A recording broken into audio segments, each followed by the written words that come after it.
Noite, vamos começar aqui a nossa reunião. Vamos estar aqui com a ajuda do nosso Senhor, meditando aqui nos assuntos dele, aprendendo um pouco mais. E Luiz Amalfi, alguma coisa para falar, para trazer antes aí, ou vamos às perguntas? Boa noite, irmãos, a todos. Não, talvez a gente pudesse ver as perguntas, o Dal. Sempre o Senhor acaba dirigindo aí uma boa reunião para a gente.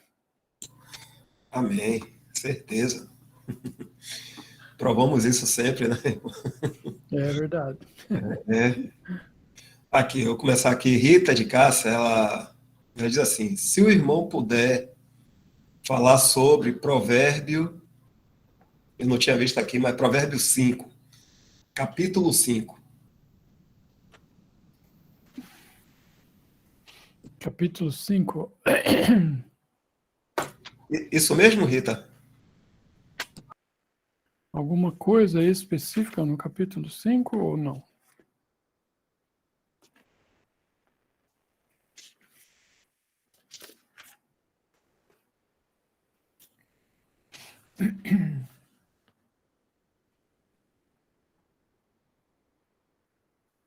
Pronto. Deve ser o caráter, então, desse, não sei, né?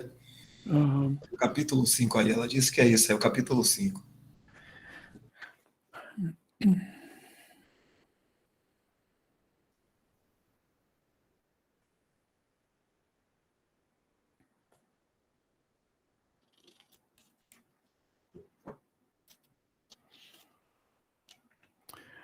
Várias vezes o capítulo 5 começa com a palavra filho meu.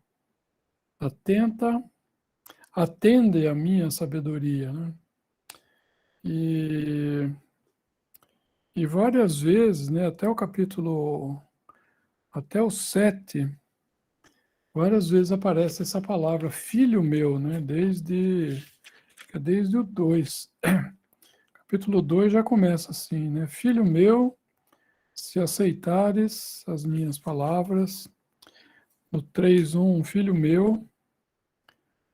No 3:11, filho meu. No 3:21, falando rápido, né, Dal? 3:11, filho meu. O 3:21 fala filho meu. No 4:1 fala ouvi filhos. No 4:20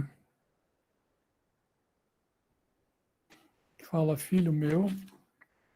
No 5:1 fala filho meu. E no 6:1 também. Se eu não perdi nenhum aí para trás. No 6:20. No 7:20 também. Ou melhor, no 7:1.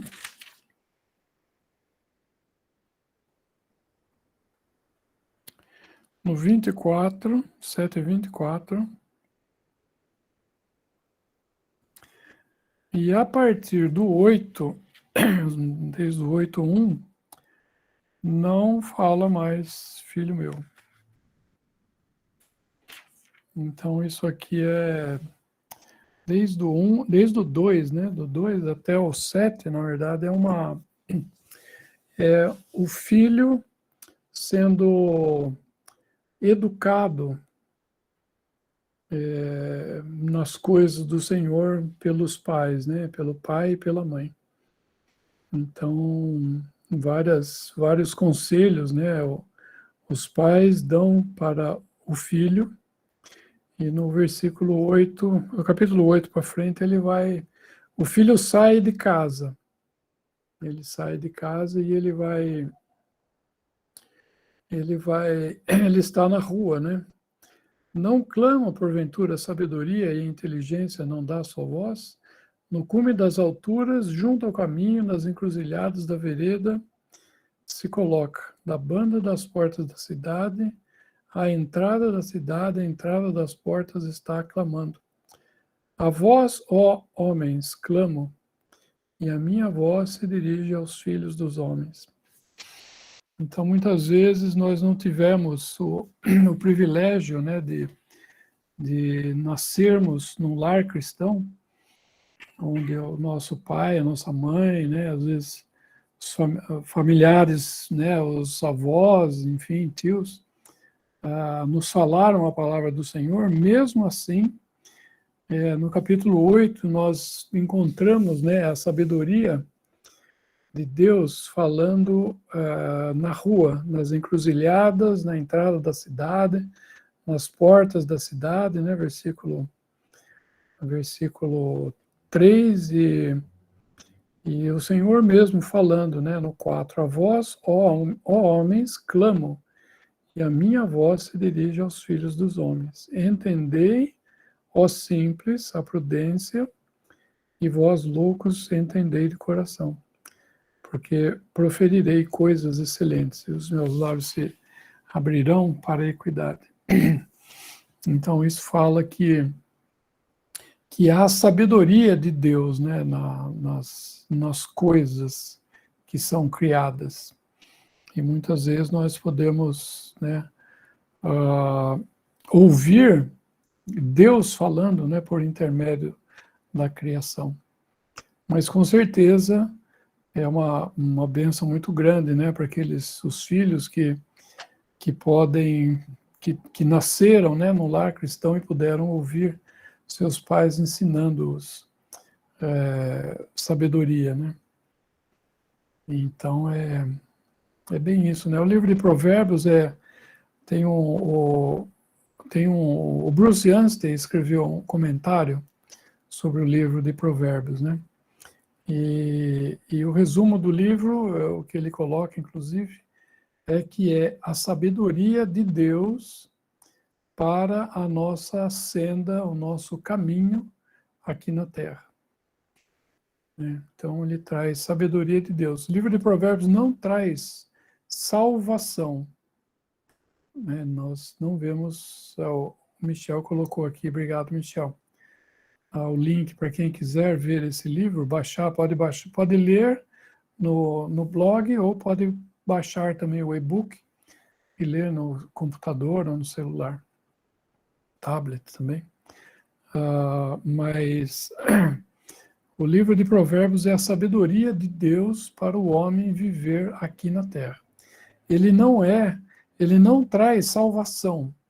A gente não vê, por exemplo, pregação do evangelho no livro de Provérbios, a salvação, certeza de salvação, essas coisas, elas foram manifestadas pelo próprio Senhor Jesus quando ele veio, né? Mas a sabedoria, né, se um homem quiser viver de uma maneira correta, vamos dizer, né, ou seja, o cristão, ele pode aproveitar muito, né, das lições que há em Provérbios. E há instrução de toda sorte, né, de relacionamento, né, seja com um amigo, uma mulher, um patrão, um governo, enfim, todo tipo de relacionamento, né, a gente vê a sabedoria de Deus, né, nesse livro. Então, o capítulo 5, ele faz parte, né, que a irmã falou, faz parte do ensino, né, de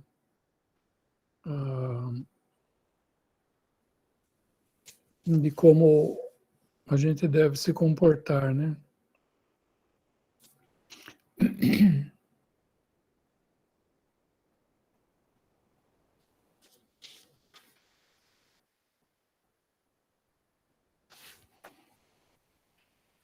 Fala também o capítulo 5 fala de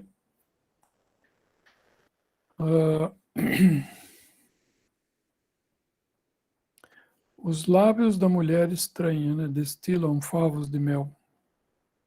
Em algumas outras partes também fala, né, de se guardar da mulher estranha, né? Por exemplo, capítulo 7, versículo 3, ou melhor, versículo 5 também fala, né?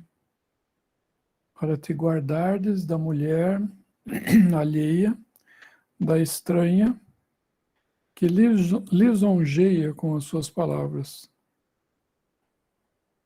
Então, isso é uma coisa que, com certeza, a gente deve se cuidar, né? Todo homem. Um irmão falou há pouco tempo, não sei onde que eu vi isso, ele falou assim que a gente tem que tomar muito cuidado com o que a gente olha e com o que a gente pensa. E aí ele falou uma coisa interessante. Se você começa a olhar muito para uma mulher, você pode acabar caindo em pecado. Se você começa a olhar muito para um bem, sei lá, alguma coisa material, você pode acabar cobiçando isso, você pode acabar entrando numa dívida que de repente vai ficar difícil para pagar, né? Então a gente tem que tomar muito cuidado, né, com o que a gente vê, com o que a gente pensa, né? Porque eu acho que é em Provérbios que fala, né, que os olhos são as janelas, né, as janelas do mundo, não sei se é isso que fala. Então, os olhos são coisas que nós olhamos, né, e nós podemos desejar coisas que não são convenientes, né, para um cristão.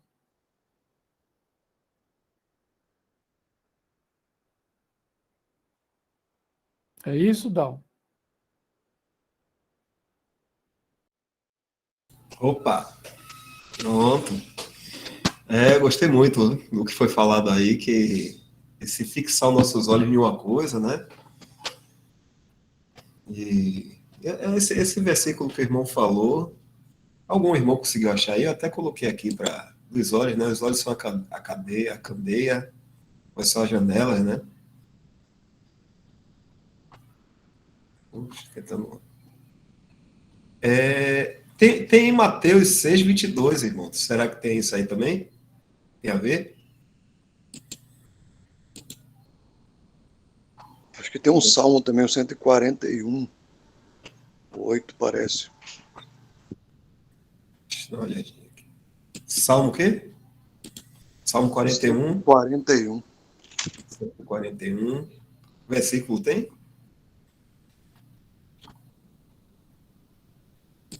Parece que é o 8.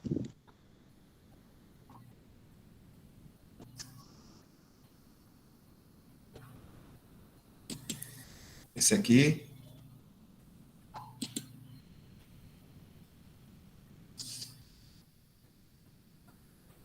Eu vi um também aqui, deixa eu ver, Mateus 6:22 aqui na pesquisa, né? Quando o irmão falou aqui, eu fui fazer uma pesquisazinha.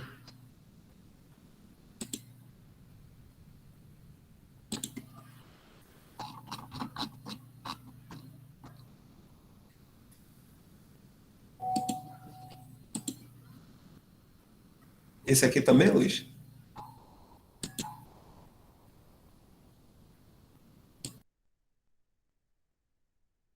Eu não tenho certeza, viu, Dal? Talvez eu esteja confundindo o que não é difícil. Algum versículo. Esse aqui eu vi, Mateus 6:22. E o outro que Isaac colocou também, que é Salmo 141:8.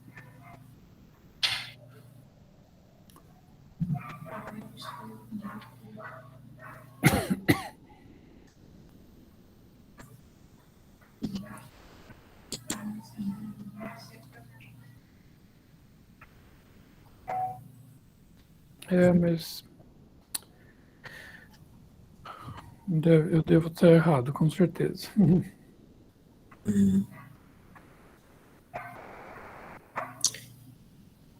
Só uma pergunta, irmão, então, aproveito. O livro de Provérbios, ele serve para todo homem ou somente para um crente? vamos dizer assim, até o incrédulo ele pode guiar também, assim, numa senda de sabedoria de Deus. Na verdade, assim, seria... existem vários conselhos, né? A gente está falando, por exemplo, da mulher estranha, né? A mulher estranha, ela é um bom conselho.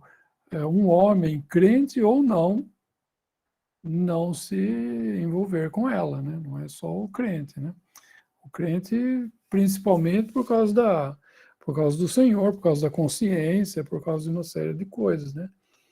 Mas o incrédulo também, que se mete com a mulher do outro, ele vai arrumar encrenca para ele, com certeza, né? Então, fala de dívidas, né? Da gente não entrar em dívidas e uma série de conselhos, né? E são para todo vivo, com certeza, né? Com certeza, ele é um livro de sabedoria, mas assim, ela é um livro de sabedoria terrena, vamos dizer assim, né? Ela não fala das coisas.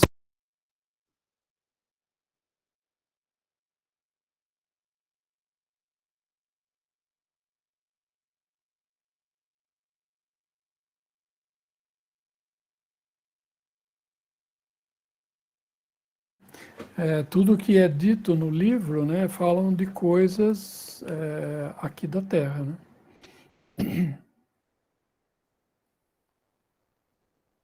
Entendi, irmão.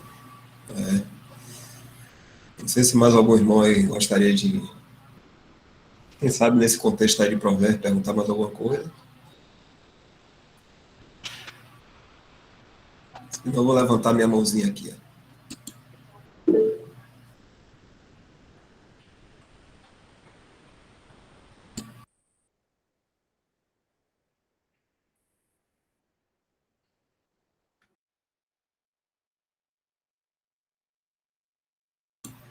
Irmão. Então, fazer a minha pergunta, na verdade, assim, é saber do irmão sobre a epístola de 1 João, assim, o caráter da epístola ali de João, que ele é bem direto, né? Eu gostaria de que o irmão comentasse um pouco.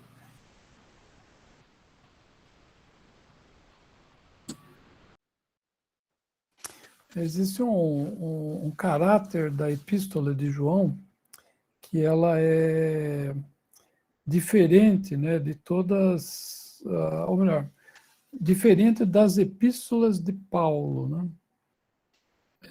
Por quê?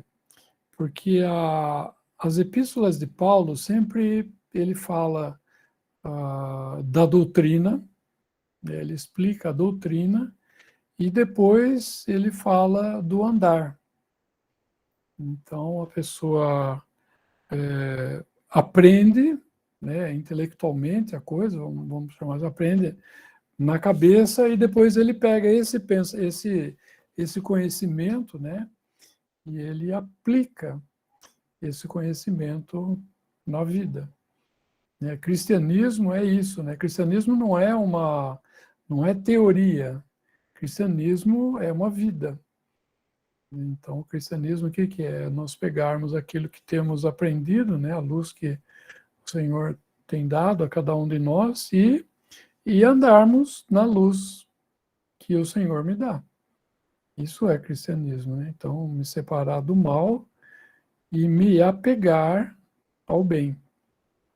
São essas duas coisas são importantes, né? Não basta eu apenas me separar do mal e ficar, sei lá, sem um objetivo, um propósito na vida, né? Então eu devo me separar daquilo que não convém e me aproximar, me envolver com aquilo que convém, né? Então, a epístola de Paulo, ela é o ensino, ou melhor dizendo, de Paulo, ele fala de um andar. E um andar, cada um está, por assim dizer, né, tem uma quantidade de luz e a luz que ele também tem uma quantidade que ele transforma esse conhecimento em coisas práticas na sua vida, ou seja, ele vive aquilo que ele sabe, né? Então, tudo isso é algo relativo, que cada um tem uma porção, vamos dizer assim, né? Agora, quando João fala, ele fala de coisas que são absolutas. Ele fala assim, ou é ou não é. Não existe meio termo para João, né? Por isso que a gente fala que o ensino dele é um ensino absoluto. E as coisas que Paulo fala são relativas ao grau de discernimento, né, que a pessoa tem. Então, João fala, por exemplo, né, 1 João, acho que é 3:9, deixa eu ver se é isso.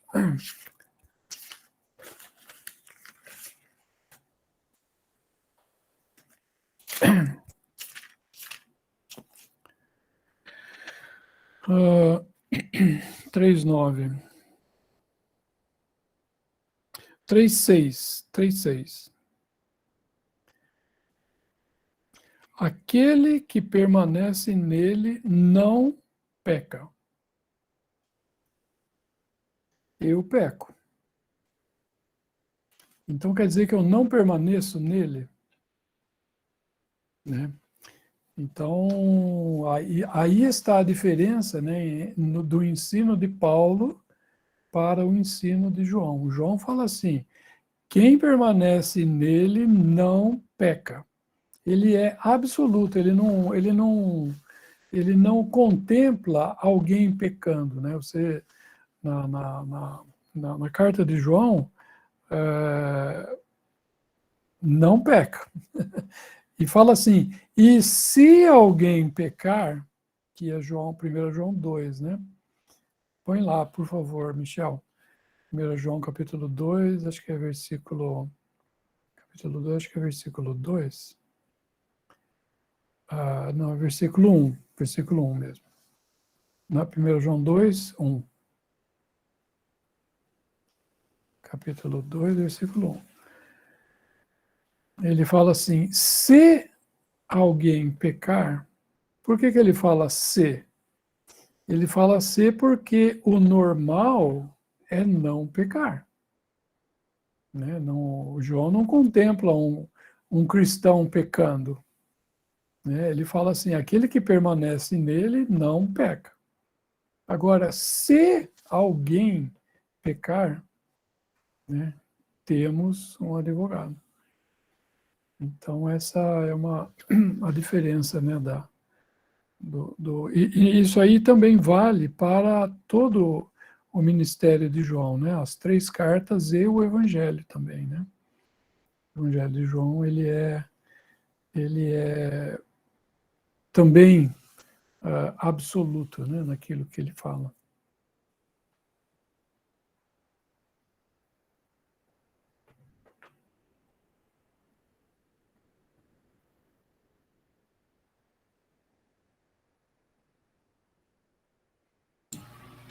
Acho que o irmão colocou aqui alguma, não sei se é pergunta. Aqui.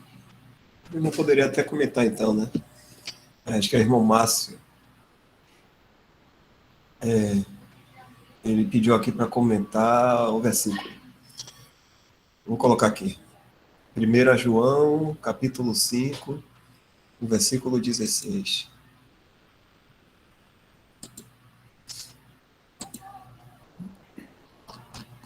Versículo 16. Aí.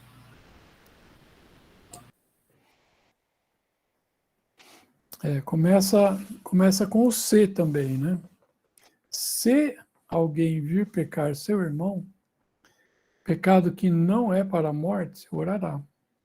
E Deus dará vida àqueles que não pecarem para a morte. Há pecado para a morte, e por esse não digo que ore.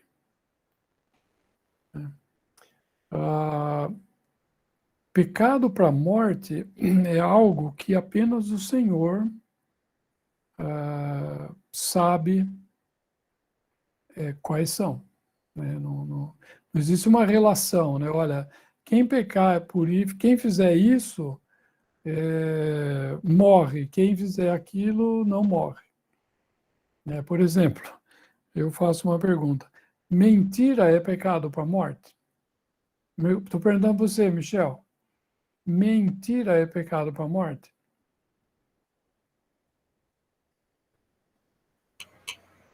Irmão, eu responderia o contexto, não? Mais do que o ato, não sei. Não vou saber dizer. Pode ser que sim, pode ser que não, depende do contexto, é isso que o Michel falou. No caso, eu, por exemplo, não deveria fazer isso, mas eu já menti inúmeras vezes na minha vida. Né? E isso, na minha vida de cristão, não deveria ter feito isso. Não é? E não morri, estou aqui. Não é? Agora, Ananias, ele mentiu. A mesma mentira, eventualmente, não sei dizer gravidade, né, de uma coisa e outra, mas ele mentiu. E uma mentira que ele cometeu foi para a morte. Então, pecado para a morte, apenas Deus sabe, e apenas Ele classifica, né, esses pecados para a morte. Se a gente pegar, por exemplo, lá em 1 Coríntios, nós vamos ver que haviam muitos lá em Coríntios, 1 Coríntios 11, versículo 29.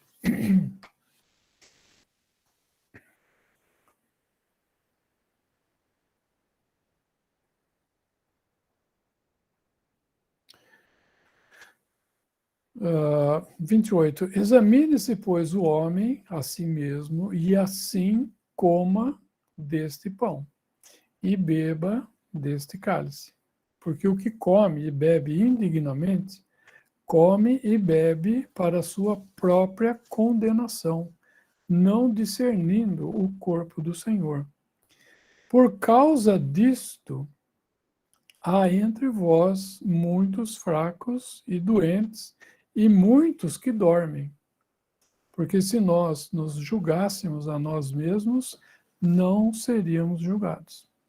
Mas quando somos julgados, somos repreendidos pelo Senhor, para não sermos condenados com o mundo. Então, aqui na igreja de Corinto, havia muitos que comiam indignamente, né, a ceia do Senhor, e o Senhor tinha tirado a vida deles. Né? Muitos já dormem. Né? Muitos dormem, por quê? Porque eles morreram. Né? Então, no caso deles, né, aqueles que morreram, o pecado deles foi pecado para a morte. Né? Mas nós não sabemos. Né? Então, nós devemos, né, interceder pelos irmãos e ajudá-los, principalmente quando estão andando num caminho, né, que a gente vê que talvez não seja um caminho bom para ele, né? E orar para o Senhor, abrir os olhos dele, né? Mas a gente realmente não tem discernimento, né, a não ser andando em comunhão com o Senhor, né, saber se um pecado é para a morte ou não, né? Aí, seguindo essa questão aí, o irmão colocou aqui, mas João diz que há pecado para a morte e para não orar por eles. Dá a entender que ele sabia quais eram? No caso aqui, dessa é a pergunta do irmão, né? Ele não colocou como pergunta, mas dá a entender que ele sabia quais eram. Eu creio que não, irmão, porque É uma pergunta. porque a gravidade, o Senhor é quem coloca, vamos dizer assim, né? A gravidade. Como eu falei, né? Mentira, infelizmente, a gente cai muito, né? Nessa né? Não devemos, né? Mas vamos dizer, né? Podemos cair nesse nesse erro, né? E não acontecer a morte com a pessoa, com aquele que está mentindo, né? Mentira é mentira, né? Não existe mentirinha, é que nem pecado grande ou pequeno, né? Não existe, pecado é pecado. Quantos pecados Adão pecou para que ele entrasse a morte no mundo, enfim, toda a consequência do pecado, né? Quantos pecados houve? Apenas um. Né? E qual foi o pecado? Não comerás daquela árvore. Então foi uma coisa que não foi contra outra pessoa, né? Não foi uma questão de matar alguém, de roubar, enfim, né? Foi uma coisa contra o Senhor. O Senhor falou, não comerás. E Adão e Eva foram lá e comeram. Então, eu não creio que João soubesse, né? Porque não é uma relação, é isso que eu quero dizer, né? Não existe uma relação de quais são e quais não são, né?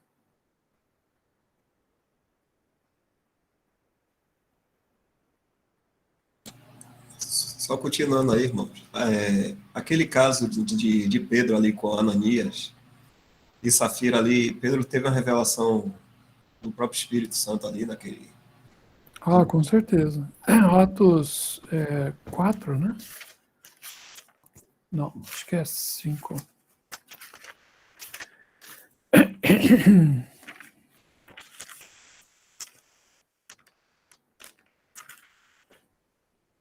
É 5.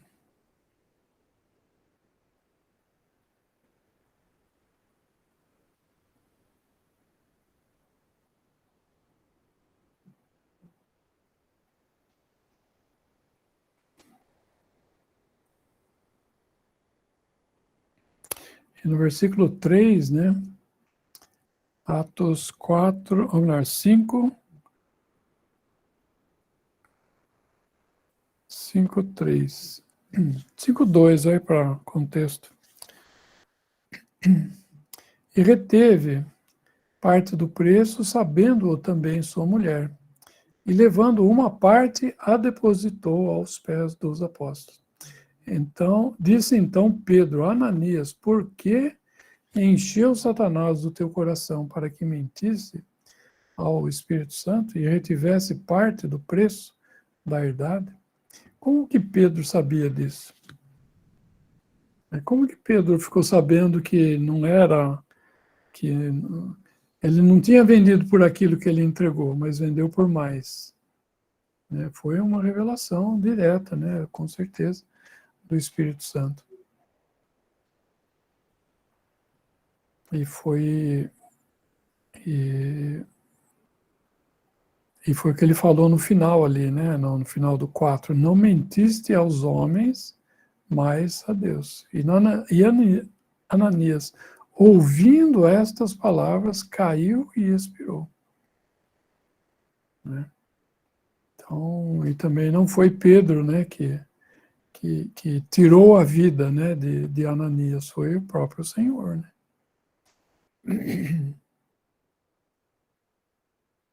É interessante, irmão, aí que esse versículo 5, Pedro não fala nada, só diz apenas que Ananias, ouvindo estas palavras, caiu e expirou, né? É isso mesmo? É. Interessante.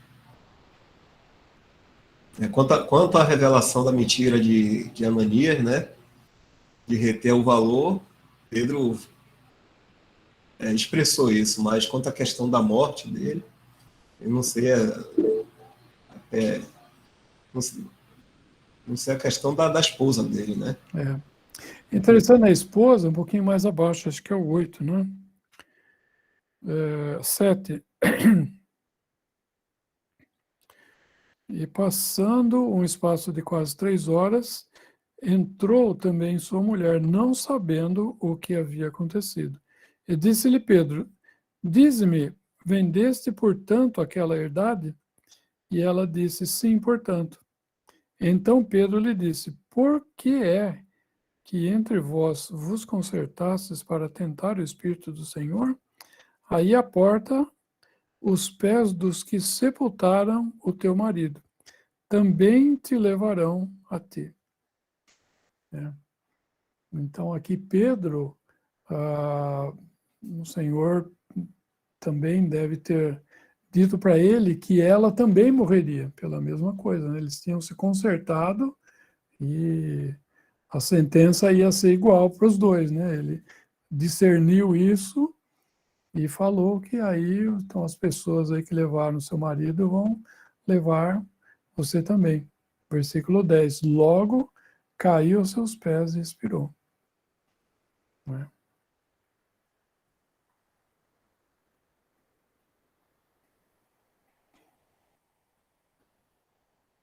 É interessante isso, que toda vez que Deus institui algo novo, ele dá um sinal de que o que ele está falando é muito sério. Né? E o homem normalmente leva em pouca importância o que Deus fala, né? Que nem hoje, por exemplo, o Evangelho, né? Os homens não dão importância, né?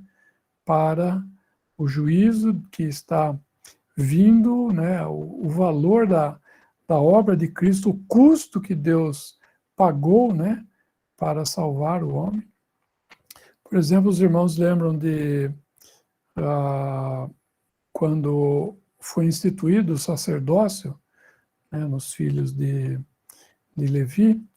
Então, Arão foi consagrado sumo sacerdote e ele tinha 4 filhos, né? Nadab, Abiú, Eleazar e Itamar. 4 filhos. E Nadab e Abiú, eles ofereceram fogo estranho perante o Senhor e eles faleceram, também morreram. Saiu fogo, né? Fala no livro de, acho que é Números, né? Ou Levítico, agora eu não me lembro. Que saiu fogo de diante do Senhor e consumiu os 2.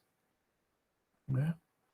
Então, aqui nós vemos também, por assim dizer, né, saindo juízo, né? Fogo é sempre uma figura de juízo, né? Saindo juízo de Deus, né? E 2 também expirando, né? O versículo 60, obrigado, Michel. A Arão nasceram Nadab, Abiú, Eleazar e Itamar. Porém, Nadab e Abiú morreram quando trouxeram fogo estranho perante o Senhor. Então, sempre quando Deus fala algo, ele está falando sério. É lógico. Muitas vezes a gente não se percebe, né, da seriedade das coisas de Deus. Né? E é bom, irmão, realmente tem sentido, né? Como o irmão está dizendo, que o apóstolo João não saberia se determinado pecado é para a morte, somente mesmo o Senhor, porque a gente vê durante a vida aí dos apóstolos, até o próprio Paulo, ele se coloca junto com os Tessalonicenses esperando, acho que está no Tessalonicense, né? Esperando a vinda do Senhor, até que ele foi revelado que ele morreria, né? E Pedro também teve essa revelação do Senhor, né? No tempo que ele morreria. Então isso aí veio do Senhor, e não foi questão de pecado, nada disso não, mas a revelação, né, da morte dos apóstolos aí veio através do Senhor. Então isso mostra que é só mesmo o Senhor, porque a gente não pode, assim, só porque um irmão pecou, a gente deduzir. Isso aí foi muito grave, isso aí o irmão vai morrer, pode morrer. Não, isso aí a gente tem que deixar realmente com o Senhor. Paulo ele se diz o principal dos pecadores, né? E mesmo ele sendo um principal dos pecadores, o Senhor não tirou a vida dele por ele ser o principal dos pecadores, né? Muito pelo contrário, o Senhor mostrou que a sua graça ela é maior do que o pecado de Paulo, né? De Saulo, né? Melhor dizendo. Então, onde abundou o pecado, superabundou a graça, né? E Paulo era um exemplo de que Deus pode salvar quem Ele quiser, né? Bem maravilhoso isso. O Cláudio Omar, ele já estava aqui, né? Ele está pedindo seu comentário, né? De Tiago, capítulo 1, de versículo 12 e 13. Com o que Deus permite, com o que Ele faz. Acho que é isso aqui, não está falando. Se eu tiver errado aí, Michel, me ajude aí, viu, na leitura aqui, viu?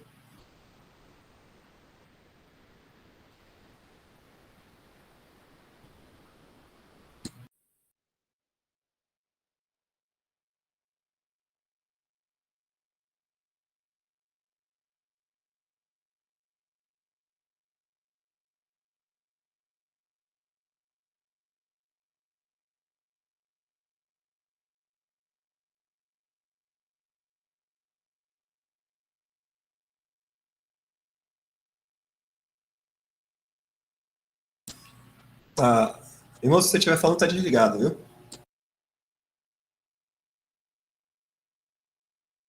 É verdade. Desculpa. Põe lá no versículo 2, por favor. Não sei se é o Miguel, ou o Michel, ou é o Dal que está pilotando hoje aí. Sou eu aqui hoje, Dal. Então, vamos ver lá no 2, Dal, por favor. Versículo 2. Fala assim: meus irmãos, tende grande gozo quando cairdes em várias tentações, sabendo que a prova da vossa fé obra a paciência. Aí vai lá no 12. E no 12 fala assim: bem-aventurado o varão que sofre a tentação. Lembra que fala bem? Tende gozo quando cairdes em várias tentações, né? Tendo grande gozo quando cairdes em várias tentações, até no 12, que fala assim: bem-aventurado o varão que sofre a tentação, porque quando for provado, receberá a coroa da vida, a qual o Senhor tem prometido aos que o amam. Está vendo que no versículo 13 tem um sinalzinho de parágrafo ali? Isso significa que é um outro assunto. Está vendo? Tem um parágrafo ali, né, antes do ninguém. Algumas versões não tem isso, né, mas nessa versão eletrônica tem. Em algumas versões impressas tem. Mas enfim, agora versículo 13 vai falar de tentação, não da tentação que Deus permite na nossa vida, mas na tentação que eu tenho em função de eu ter carne dentro de mim. Ninguém sendo tentado pela sua própria carne, diga, de Deus sou tentado, porque Deus não pode ser tentado pelo mal. E a ninguém tenta. Deus não usa a minha carne para me tentar. Deus não tenta, não pode ser tentado pelo mal, e a ninguém tenta pela carne. Percebe? Deus permite provações na nossa vida para, por meio de provações ou tentações, uma dificuldade financeira, uma dificuldade de relacionamento, uma dificuldade de saúde, uma dificuldade de um emprego, uma questão que eu tenho com o irmão, com o chefe, com a esposa, com filhos, enfim, alguma coisa assim, porque por meio dessa tentação, o Senhor vai modificar algo dentro de mim. Veja, por exemplo, o caso de Jó. Jó, exteriormente, ele era um homem perfeito que se desviava do mal e tinha bom testemunho diante de Deus, né? E Deus mesmo fala que não havia o versículo 1, né? Havia um homem na terra de Uz, cujo nome era Jó, e este era homem sincero, reto, temente a Deus e desviava-se do mal. Né? Deus falava isso. Né? Quer ver um pouquinho mais abaixo? Fala assim, quando fala, viste o meu servo Jó? Acho que é no 5, né? Não, eu acho que isso, aí mesmo, obrigado, Dal. E vindo outro dia em que os filhos de Deus vieram apresentar-se perante o Senhor, veio Satanás entre eles apresentar-se perante o Senhor. Então o Senhor disse a Satanás,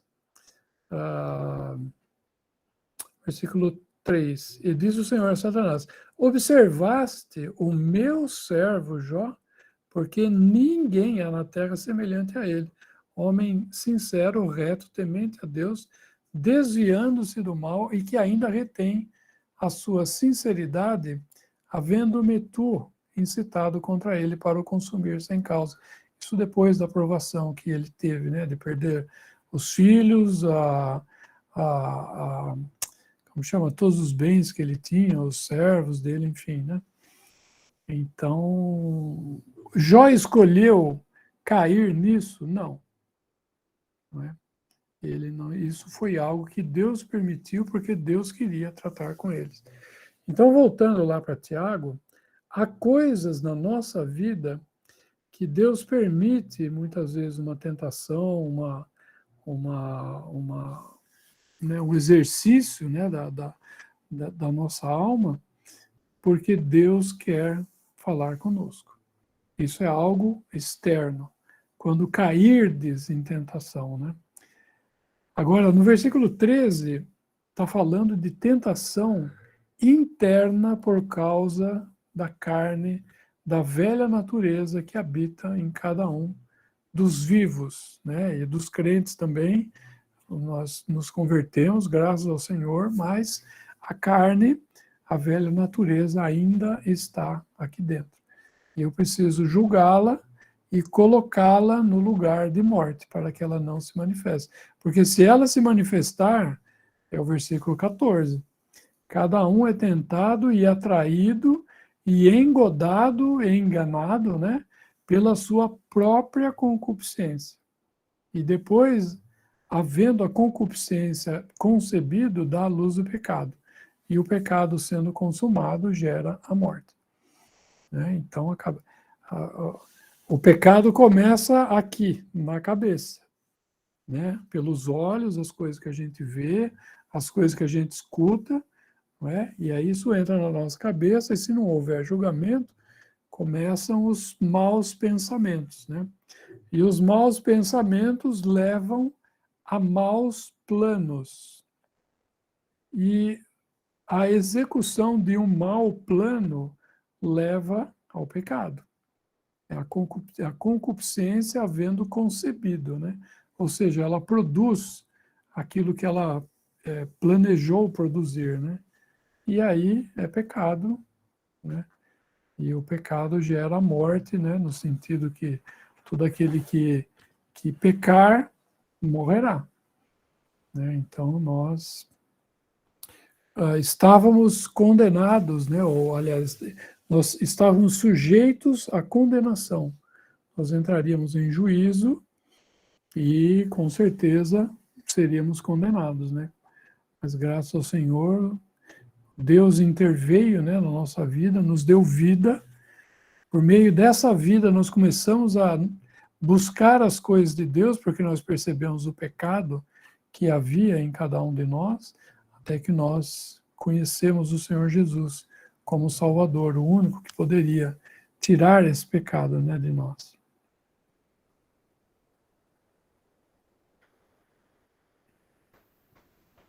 Irmão Luiz, complementando a fala do irmão, recentemente na reunião, alguns dias atrás, a gente viu pelo dicionário bíblico os 3 tipos de tentação desse termo na palavra de Deus.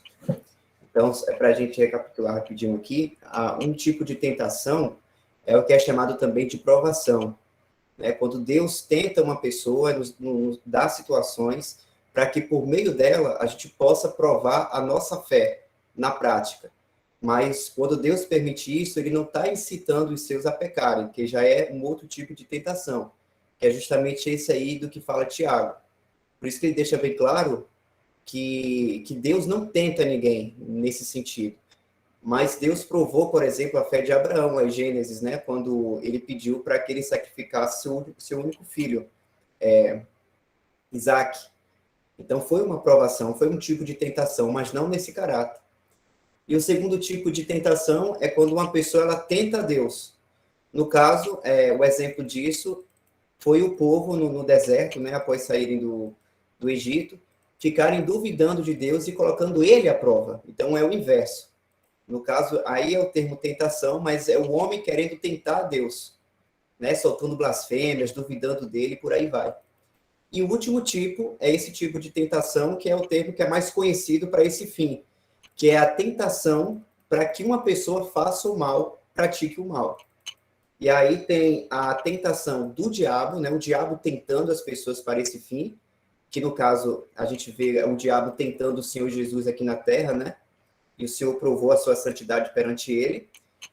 E também tem a tentação que a sua própria, a velha natureza, ela pode incitar, se nós dermos esse lugar para ela, né? Que é o que fala justamente aí.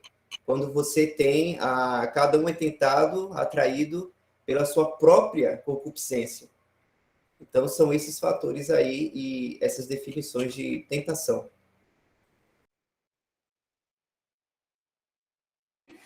É exatamente isso, Michel. E quer ver uma coisa interessante? Dal, por favor, coloca no versículo 2. Irmãos, meus irmãos, tende grande gozo quando, olha essa palavra, cairdes em tentação. Agora nós vamos ver uma outra no Evangelho de Lucas, capítulo 22, versículo 39. Lucas 22, 39. Quando o Senhor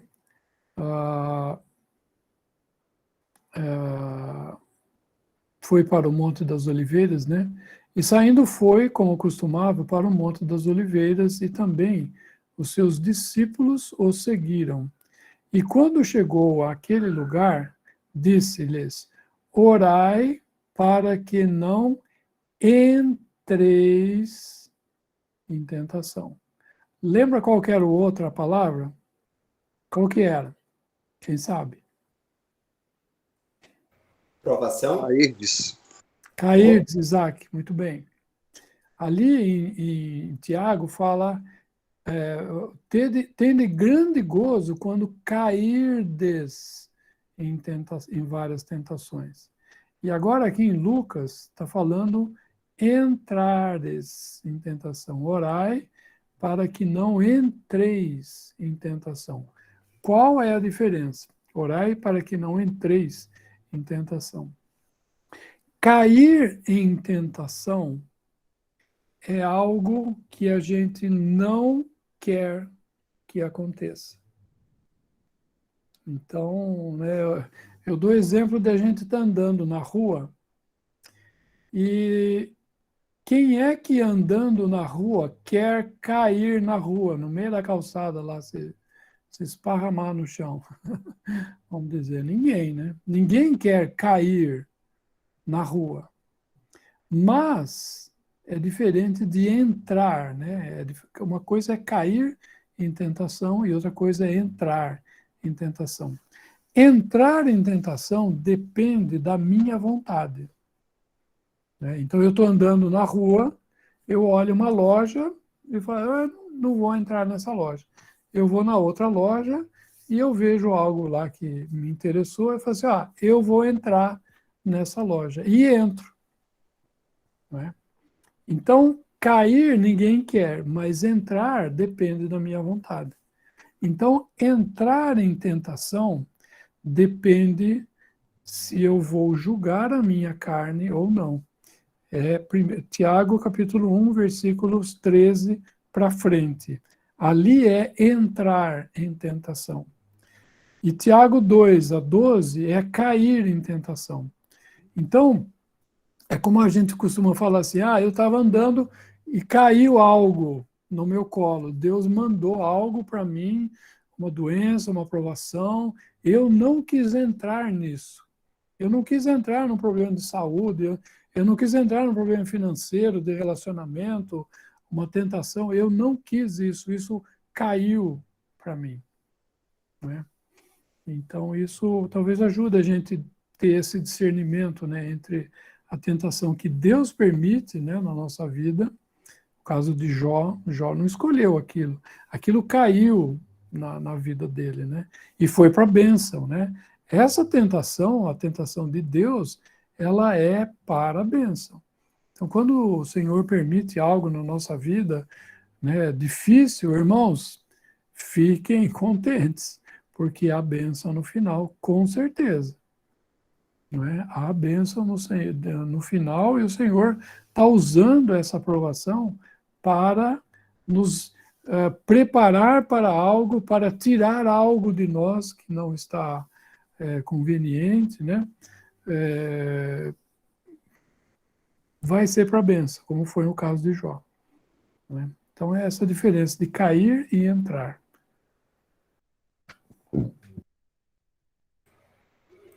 Também, irmão, na oração que o Senhor Jesus faz para os discípulos, em Mateus 6, no verso 13, fala bem assim na versão imprensa bíblica: não nos deixeis entrar em tentação. Que eu acredito, então, que deve ser o correto, né? Porque nos outros fala: não nos deixei cair em tentação.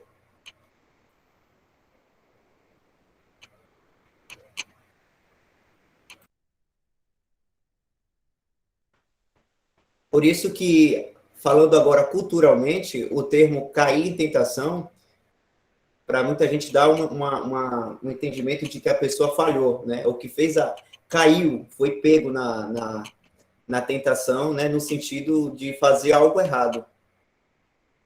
E quando tem essas diferenças nas traduções, né? Aí complica mais.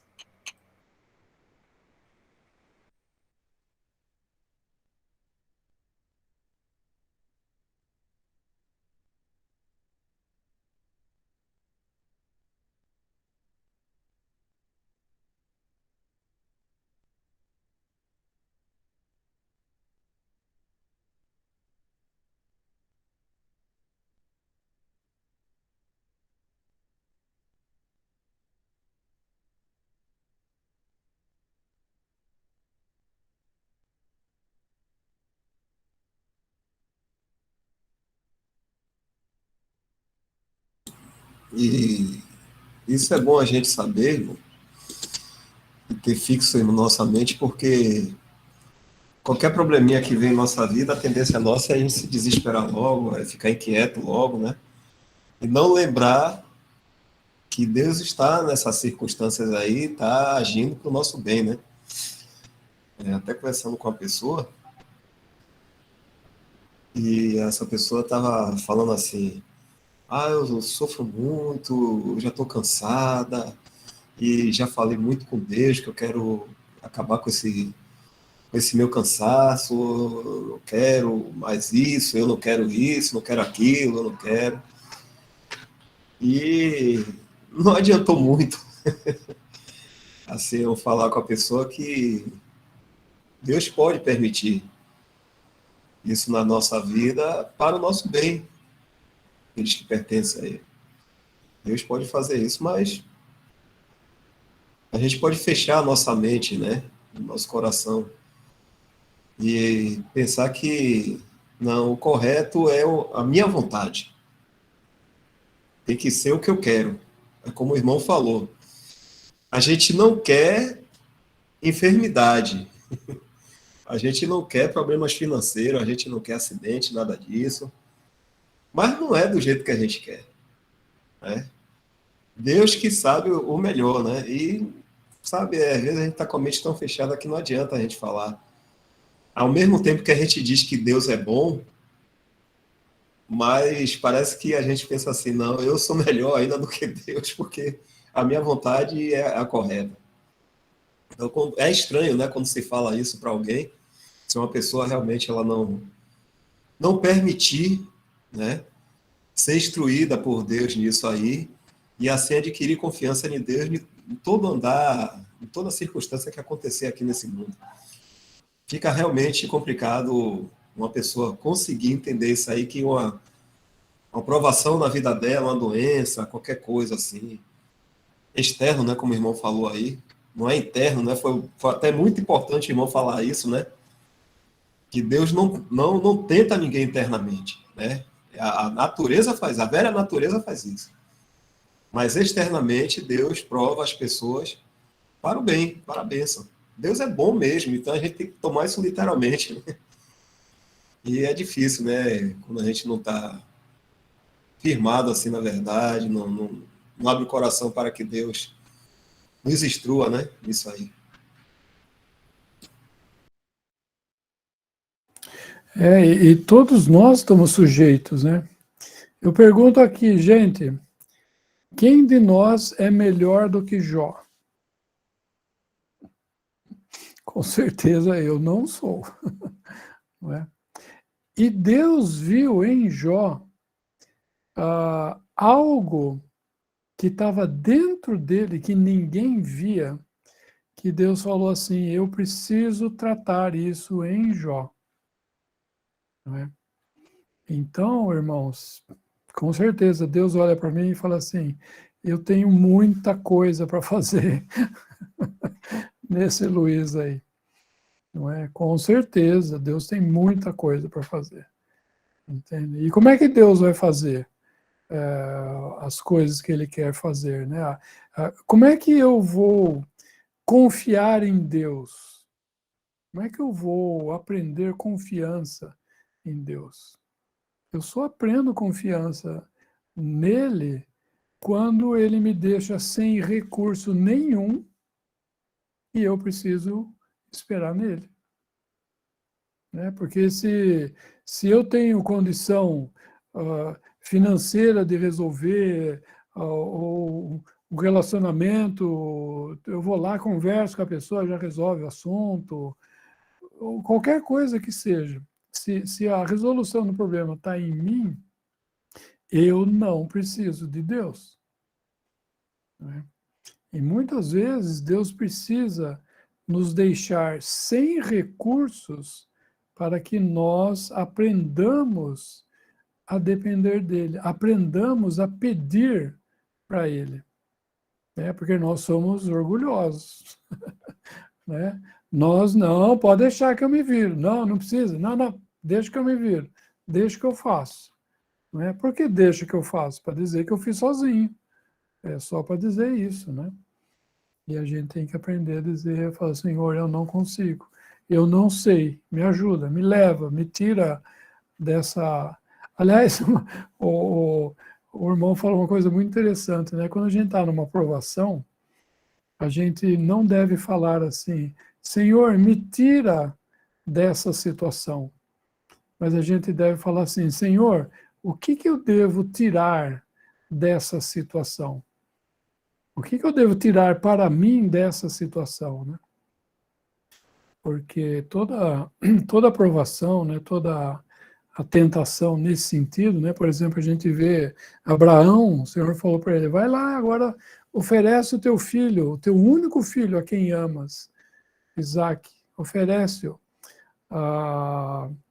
sobre uma das montanhas que eu te direi, né? Se Abraão não fosse tentado dessa forma, ele não conheceria o Deus que ressuscita, né? O Deus que ressuscita e ele pode fazer o que ele quiser. E ele encontrou aquele cordeiro ali no meio daquela montanha ali, amarrado, né, preso pelo seu chifre, né? Então é algo, né, o livramento que Deus nos dá é algo maravilhoso, né? Nós ficamos, né?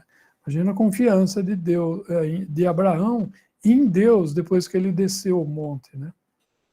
Então, Deus permite muitas vezes essas coisas para a gente aprender a confiar nele.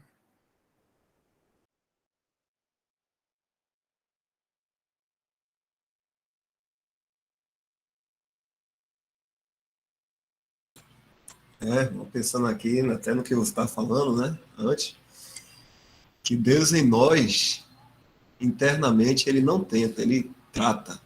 Não é? Ele trata conosco. Ele não tenta internamente. Ele não faz isso. É como aconteceu com Jó, né? Que a parte exterior de Jó, vamos dizer assim, né, estava aparentemente, né? Não pode me corrigir, aparentemente bem, mas internamente tinha que ser tratado, né? É algo interessante que somente Deus mesmo pode ver isso aí. Eu até estava comentando com alguém que é onde está certo, aparência engana. A gente pode ver uma pessoa aparentemente bem, mas o interior dela pode estar realmente, sabe, mal. A pessoa pode estar muito mal. Às vezes acontece até de alguém que se suicida dessa forma. Ela aparentemente está conversando aqui com alegria, normalmente, com alguém, aparente, né, externamente, e logo depois vem a notícia. Então ela não estava bem. Ela não estava bem. Mas estava querendo mostrar uma aparência.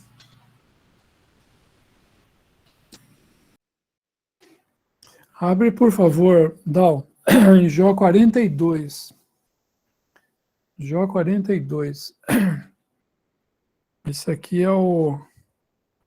Isso aqui é Jó depois da, depois da prova, né? Então, respondeu Jó ao Senhor e disse: Bem sei eu que tudo podes. Ele não sabia isso. Ele aprendeu na tentação dele, aprendeu na prova dele. Bem sei eu que tudo podes e nenhum dos teus pensamentos pode ser impedido. Quem é aquele, dizes tu, que sem conhecimento encobre o conselho? Pois isto falei do que não entendia, coisas que para mim eram maravilhosíssimas e eu não compreendia. Então agora ele conhece o Senhor mais, ele conhece as coisas do Senhor mais, e depois no 4. Escuta-me, pois, eu falarei, eu te perguntarei, e tu ensina-me. Ou seja, ele reconheceu que ele não sabia. Ele pensava que sabia, mas ele não sabia. Com o ouvir dos meus ouvidos, ouvi, mas agora veem os meus olhos. Ele tinha ouvido falar de Deus, mas agora ele via Deus, né, na sua vida. E isso é, irmãos, como chama? O resultado de uma prova, né, que Deus permite na nossa vida, seja ela qual for, né? E outra coisa, Deus não faz uma prova na nossa vida, ele permite várias provas na nossa vida, vários momentos, né? Às vezes várias vezes por dia, não é? Para que nós aprendamos, conheçamos a Ele, o que Ele é capaz de fazer, né? E o que Jó não sabia e agora ele aprendeu.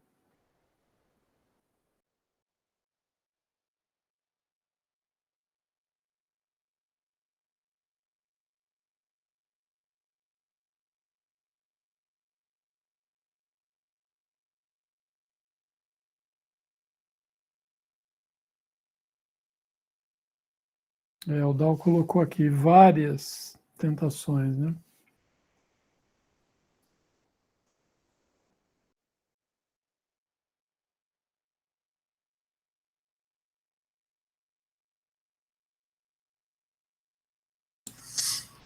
Muito bom isso aí para a gente meditar, né?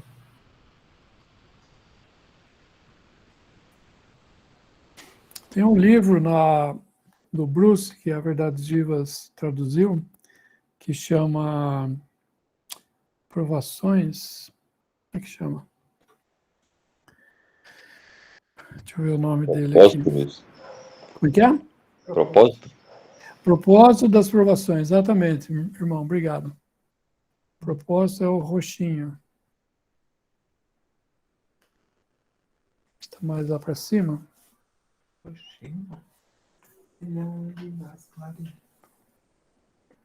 Ali. Onde? Ah, aqui, ó, passou, está em cima.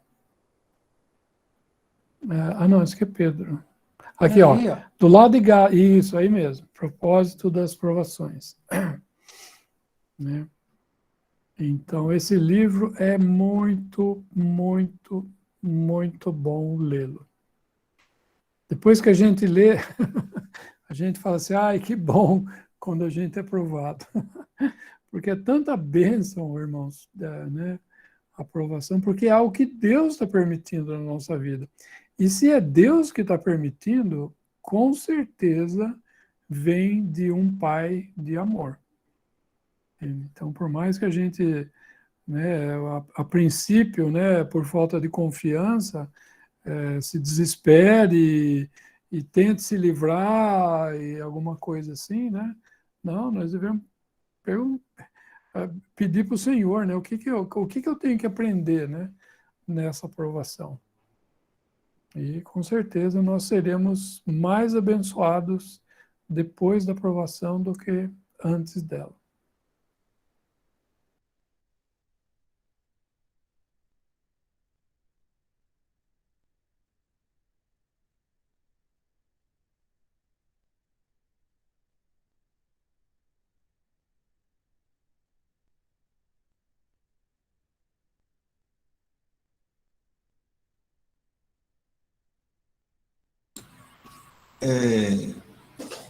Eu vou dar uma recomendação, né, para os irmãos aqui, porque acho que tem outras perguntas que houve aqui, né?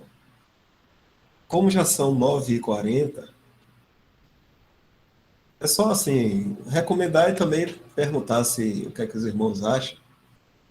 Aí o Michel também, até o Luiz Amalfi, se deveriam os irmãos guardar ou poderia fazer essa pergunta aqui agora.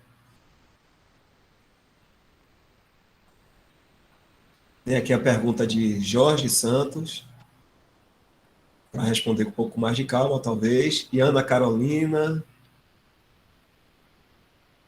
que pergunta aqui também. E Por tem... mim, pode fazer precisa ver com os irmãos aí também, as de horário, né? E aí, Michel? Por mim não há problemas. É? Então, vamos lá, porque Rita também tinha colocado aqui João 8:44, mas eu não sei se seria a pergunta de Rita ou seria também baseado no assunto que a gente já estava no início, né? Deixa eu... Não, E lembrar também, se por acaso algum irmão ou alguma irmã tiver que sair antes do fim, pode ver completo no YouTube, já que a reunião está sendo gravada. Não foi pergunta, não. Foi quando o irmão estava falando sobre a mentira. Aí eu botei esse versículo, viu? Pronto, Rita, valeu. Então vamos ver aqui, né? O irmão Adriano ele estava com a mão levantada desde o começo, mas já foi respondido, Adriano, o que você estava querendo saber? Porque depois veio aqui George, Ana Carolina. Irmão Dal, deixa para a próxima. Segue aí essa linha de raciocínio. Possivelmente aqui mude um pouco, né? Mas vamos ver. Vamos ver aqui. George. Michel, você quer dar uma lidazinha aí pra gente? Não sei se você vai achar aí a pergunta do irmão. Eu fui pro celular, Dal, e aí o chat ele desaparece quando eu tava no computador. Não tenho. Tá, vou ler aqui. Peraí. Olá, irmão. Tenho uma dúvida. Como está escrito que ninguém jamais viu a Deus? O irmão poderia explicar qual era a forma em que Deus aparecia a Adão e Eva no Jardim do Éden?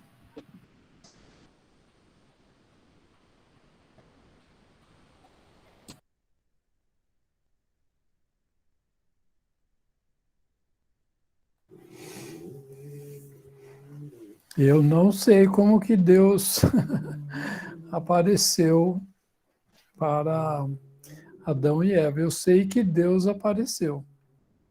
Uma coisa interessante na palavra de Deus, e que a gente muitas vezes a gente se depara com isso, né, lendo a palavra de Deus, é que Deus fala o que aconteceu. Ele não fala como aconteceu. Né? Então, Deus, por exemplo, ele fala o que aconteceu. No princípio, criou Deus os céus e a terra. Ele não fala como aconteceu. Ele fala o que aconteceu. E a gente, às vezes, procura saber, né, como aconteceu. E muitas coisas não... A gente vai ficar sem... Enquanto aqui, né, já que que nós sabemos as coisas em parte, né, então muitas coisas nós não vamos saber. E outra coisa, a palavra de Deus, ela é para ser obedecida e não entendida no sentido de, eu vou ter que entender para obedecer. Não, eu tenho que obedecer para entender, né? A ordem de Deus, ela é diferente, né? Isso fala em João 7:47, né? Não, 7:17. Então, é dessa forma. Deus se manifestou. Como ele se manifestou, eu não sei. 7:17 fala, se alguém quiser fazer a vontade dele, ou seja, se alguém quiser obedecê-lo, abre na atualizada para mim, Dal, por favor. Ela está uma versão melhor. Se alguém quiser fazer a vontade dele, ou se alguém quiser obedecê-lo, conhecerá a respeito da doutrina. Às vezes a pessoa quer conhecer a doutrina para saber se vai obedecê-lo ou não, para resolver se vai obedecê-lo ou não. Está errado. Se eu abro a palavra de Deus e falo assim, deixa eu ler primeiro para ver se eu quero obedecer. Está errado, não vai conhecer nada. Por isso que eu falo que Deus, ele relata na sua palavra o que aconteceu. Muitas vezes não fala como aconteceu, né? Nós vemos o Senhor Jesus muitas vezes se demonstrando, se revelando ao homem numa forma angelical, numa forma de um anjo.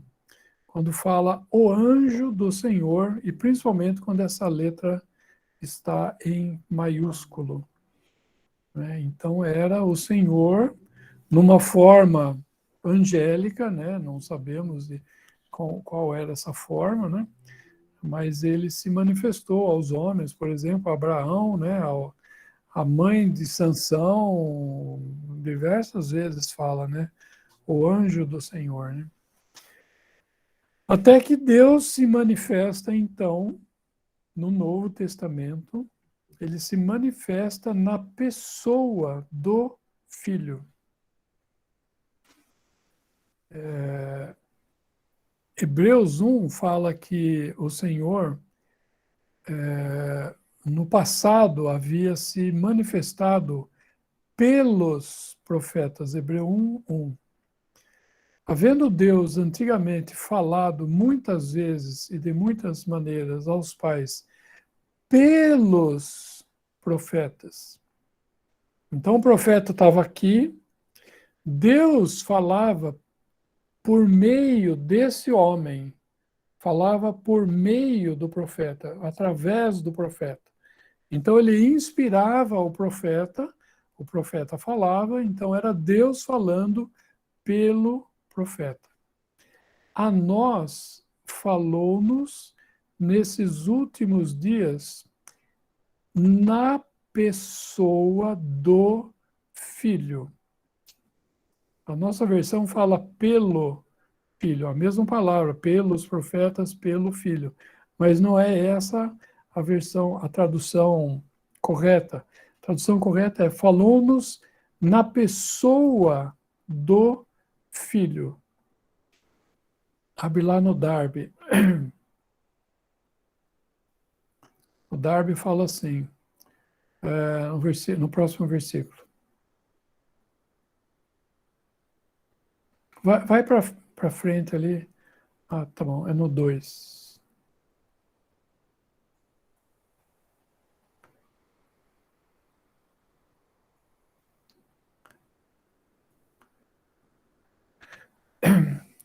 Fala assim, no final desses dias, falou-nos na pessoa do Filho. Na pessoa do Filho. Então, Deus antigamente, ele pegava um profeta, pegou vários profetas e falou, Deus falou pelo profeta. Mas quando veio o Senhor Jesus, Deus se fez carne, habitou entre nós, e Deus falou-nos no Filho, na pessoa do Filho. É diferente. Então, por isso que o Senhor fala em João 14, né? Filipe pergunta para o Senhor assim, Senhor, mostra-nos o Pai que nos basta. Né? O que o Senhor fala? Filipe, há tanto tempo estou convosco e tu diz-me, mostra-nos o Pai. Quem vê a mim, vê o Pai. Então, Cristo, o Senhor Jesus, era tudo aquilo que Deus queria se mostrar para o homem. Né? Versículo 9. Disse-lhe Jesus, estou tanto tempo convosco e não me tendes conhecido, Felipe. Quem me vê a mim, vê o Pai. Por quê? Em Hebreus fala assim, ele era a expressa imagem da pessoa de Deus.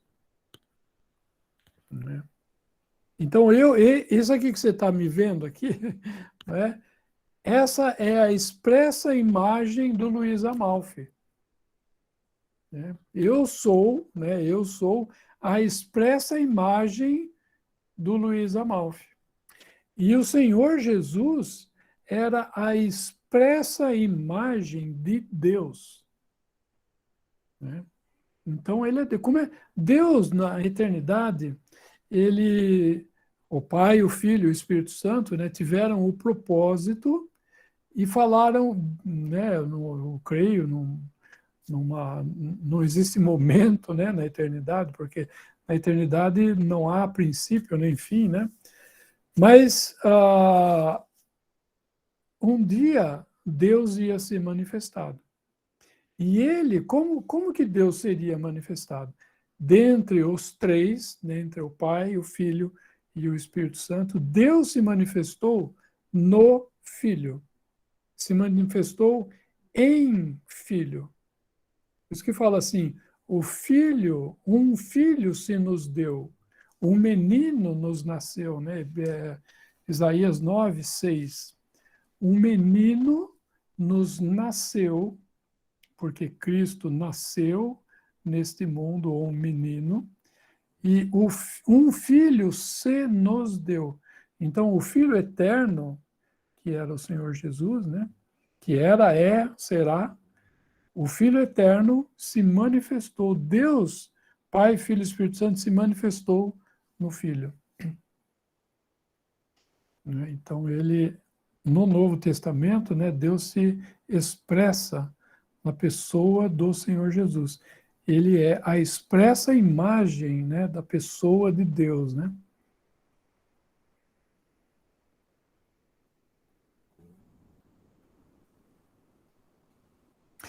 Deus é espírito. Lembra em João fala? Importa o que o adorem em espírito e verdade. E o Espírito Santo é espírito também. Ele não tem carne, ele não tem corpo. Não é? Quem tem corpo, quem recebeu o corpo foi o Filho. E nós vemos o Senhor Jesus porque ele tem um corpo. Né? Então, por isso que ele é tudo aquilo que Deus pode, quer e se revelou para o homem.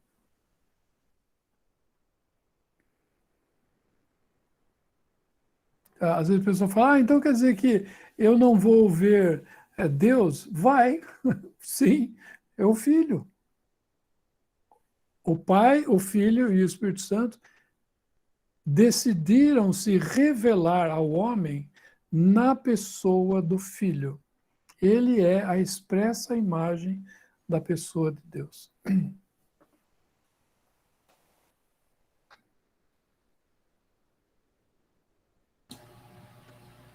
Isso aí.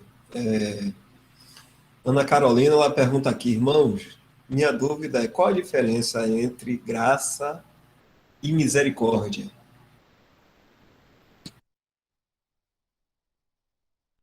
Os irmãos têm dito assim, vou fazer uma linha aqui nessa tela, ó, uma linha. Aqui tem uma linha. A misericórdia é aquilo que não permite que Deus justamente me mande para o inferno. Isso é misericórdia. Volta para a linha aqui. A graça é aquilo que Deus revela que vai me dar, que vai me tirar dessa linha aqui e vai me levar para o céu. Ou seja, de novo na linha. Misericórdia não nos dá o que merecemos. Condenação. E a graça nos dá o que não merecemos. Cristo, o céu, estar com ele. Então essa é a diferença, né? Misericórdia não nos dá o que merecemos. Graça nos dá o que não merecemos.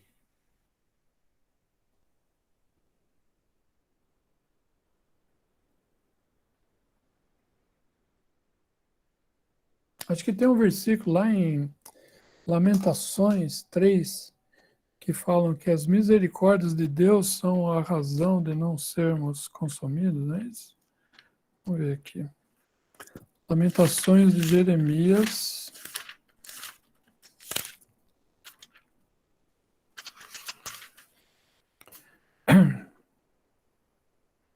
3:22.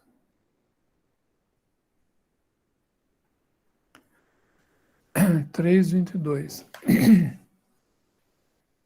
As misericórdias do Senhor são a causa de não sermos consumidos. Lembra aquela linha aqui? Nós estamos na linha. As misericórdias do Senhor são a causa de nós não sermos consumidos e recebermos o que merecermos, que é o quê? Condenação. Então, a misericórdia não me condena. A graça me dá Cristo e o céu.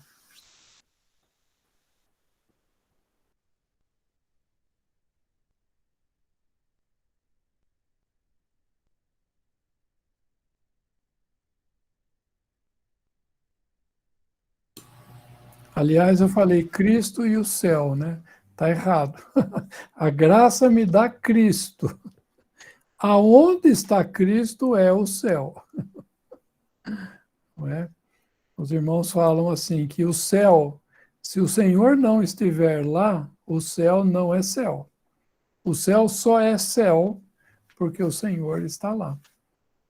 Né? Então, o que dá valor a tudo isso é a pessoa do Senhor, né?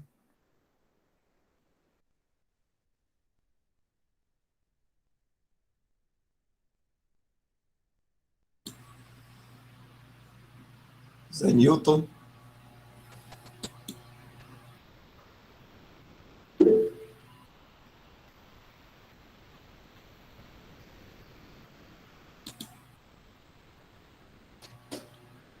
Pronto, deixa para a próxima, então. Ok, irmãos. Acho que isso aqui, né? Não teve mais ninguém, não. Porque às vezes eu passo aqui meio que abatido. Mas tudo ok, né?